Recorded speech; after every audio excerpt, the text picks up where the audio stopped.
The deepest wounds in your life might just be the places where Jesus wants to show you his healing.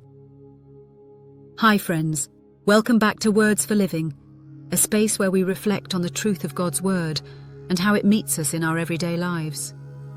If you're seeking encouragement, perspective, or just a moment to breathe and reconnect with God, you're in the right place.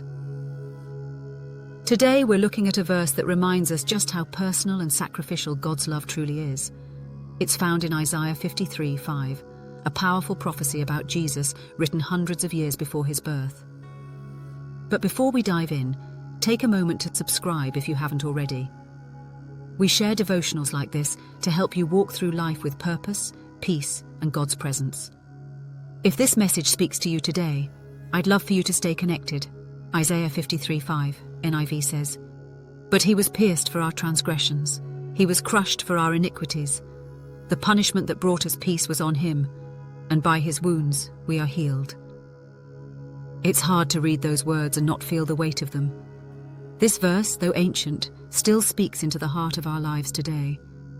In just a few lines, it reveals the cost of our redemption, the depth of God's love, and the beauty of the gospel. It reminds us that the peace we long for and the healing we seek didn't come cheap. It came through suffering. The prophet Isaiah penned these words more than 700 years before Jesus would walk the earth. It's one of the clearest prophecies in all of Scripture, pointing directly to the Messiah. It's not vague. It's not poetic guesswork. It's specific. Pierced, crushed, punished, wounded. These are brutal images that found their fulfillment at the cross of Calvary. Jesus didn't just come to teach and inspire. He came to take our place. When Isaiah says he was pierced for our transgressions, it points to the nails that drove through Jesus' hands and feet, wounds he bore for our wrongdoing. Crushed for our iniquities reminds us that the weight of the world's sin, our sin, pressed down on him so heavily that it led to his death. He was sinless, pure, and undeserving of any punishment. Yet, he stood in our place. Think of it like this. If someone stepped in front of you to take a blow meant for you, you wouldn't forget it. That moment would be etched into your memory. That's exactly what Jesus did. But on a cosmic scale, he took the full blow of sin, shame, and judgment so that we wouldn't have to. And it wasn't just about removing sin. It was about giving something in return. The punishment that brought us peace was on him. The Hebrew word for peace here is shalom, which means more than just a calm feeling. It speaks of wholeness, completeness, well-being. Jesus didn't just erase our debt. He credited our account with peace, healing, and restoration. Then comes this powerful line, "By his wounds we are healed." Healing here is not limited to physical recovery.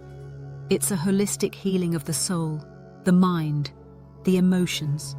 It's healing from the inside out. It's a return to the person God created you to be, freed from the chains of sin, shame, and spiritual death. And all of it, every inch of peace, every ounce of healing, came at the expense of Jesus' suffering.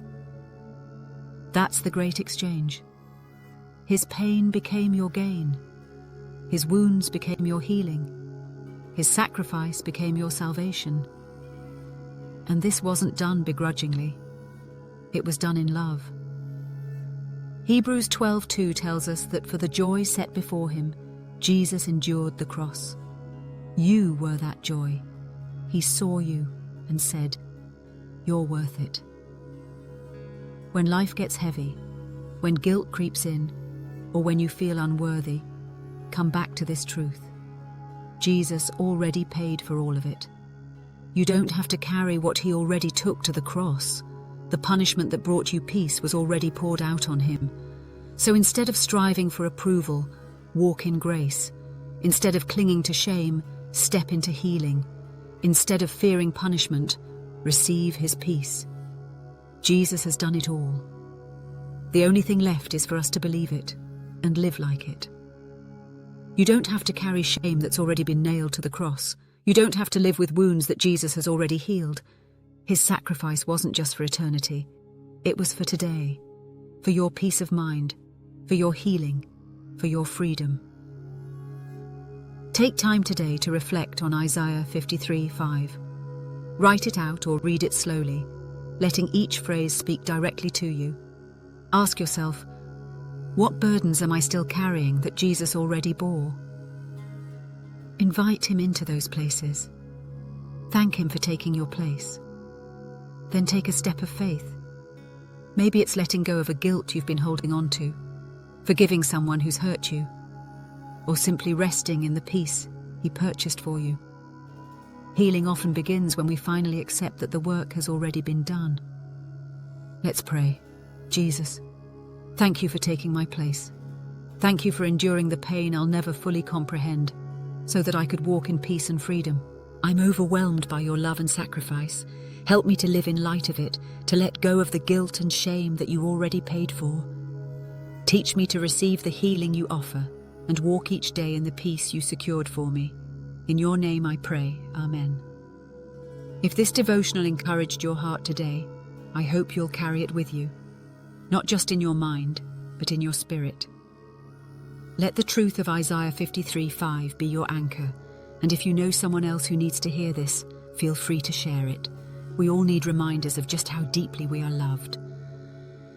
Thanks for spending a few minutes with me here on Words for Living. I'll see you in the next one.